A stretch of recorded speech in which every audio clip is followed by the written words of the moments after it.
We now move on to our next speaker, Dana Bhandari, founder of Dana Veda. As a dedicated health and well-being practitioner, she has spent almost 3 decades in the medical and wellness space and has been trained by some of the greatest minds in the fields of psychology, integrative nutrition, health coaching, clinical hypnotherapy, NLP, yoga, and meditation. Dana strongly believes in the benefits of integrating science and spirituality, allopathic medicine, and the alternative therapies, and using technology to support us, yet knowing that the main power is within us. With a huge round of applause, can we invite, what should I say, Dana? I call her Bhabhi. I'm used to calling you Bhabhi, not Dana. Please.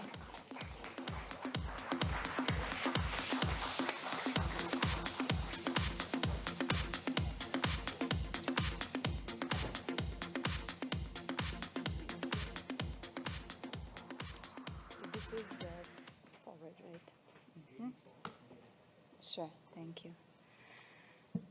Oh, well, very warm namaste to everyone. It's truly a joy to be here among what I consider my extended well-being family. So over the years, I have truly embraced this field, and I've always felt embraced by it in return. So for those who do not know me, and maybe even for some who do, I've had the privilege of exploring this field from different perspectives. As a spa manager, I was overseeing the operations of wellness spaces in Nepal and India. Then, as a visiting expert, working with guests, as a practitioner with the pioneering brands like Six Senses and Soneva Group in the Maldives, and then as a well-being consultant and business psychologist, supporting the well-being of those who support others, such as therapists, spa teams, hospitality professionals. So each of these roles has truly shaped the way I understand wellness, not just as service we offer, but as a lived, embodied practice.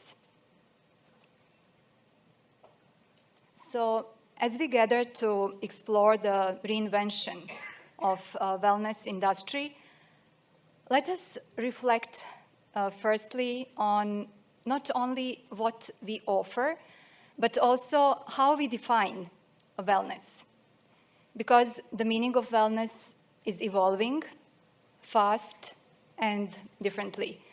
Wellness is no longer only about spa treatments or detox retreats, right? Wellness today is about everyday choices we make. So it can be the way we breathe, the way we nourish ourselves, the way we move, the way we process emotions, the way we rest, the way we connect to other people. So it's no longer something we just do occasionally. It is something that has to be woven in a daily life. And wellness certainly doesn't live in intensity. It lives in consistency. So when I thought of creating 4 pillars for this evening, consistency was certainly the first pillar I wanted to bring everyone's attention to. And then we come to technology. So technology is certainly shaping the way how wellness is both delivered and experienced. Customers today want measurable outcomes. They don't want just some good vibes, right? So customers want to know what works and why. Technology offers precision, personalization, and progress tracking. And all of this helps us to stay consistent.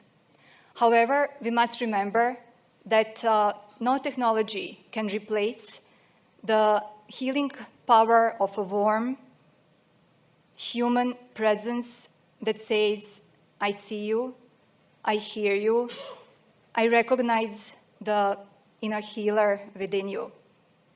Hence, technology should support us, but not replace what is the most essential, which is inner transformation and deep human presence and connection. And that brings me to a critical and often overlooked dimension of wellness, and that is the well-being of those who deliver wellness. So behind every serene or restorative session, there is a therapist, there is a practitioner, a human being who holds the space for others, often without having somebody hold the space for them. Emotional labor is real in wellness industry and the hospitality industry overall. Staff are expected to stay calm, present, nourishing, day in and day out. But we cannot offer something that is truly authentic if those who are offering it are not nourished from within, if those who are offering it are depleted. So I just recently read that wellness industry is truly booming. It's now valued at $2 trillion and expected to reach some 8.5 trillion by 2027. But what is also booming, or what is also rising, is staff burnout and turnover. So what might embodied wellness look like for our teams? It can be well-being check-ins, not just performance reviews, right? We can have staff, breathwork, emotional support programs, and psychologically safe, kind, and restorative work cultures. So we certainly cannot offer something that we do not embody, right? And lastly, as a fourth pillar, I would like to bring everyone's attention to a subtle balance, subtle harmony between global and local. So global expansion and local wisdom. The wellness world is more interconnected than ever, drawing wisdom from neuroscience to Ayurveda, from digital interventions to sacred traditions. However, reinvention should not mean be it erasing or replacing the old. It should mean weaving the ancient with the emerging, right? Also, a meaningful wellness understands that there is no one size fits all. We are all bio-individual beings, and each person carries a unique constellation of genetic makeup, of emotional landscape, of life story, pace, rhythm. So meaningful wellness has to be personalized. So to summarize, I would like to say that consistency is the new power, certainly. Wellness should be fueled by technology, but anchored in human presence. Caring for caregivers is a must, and delicate balance between global and local, along with personal resonance, bio-individuality, is something we should always keep in mind. So at the end of the day, wellness is not something we do, it is something we embody, something we live. So perhaps I will leave you with that. Thank you.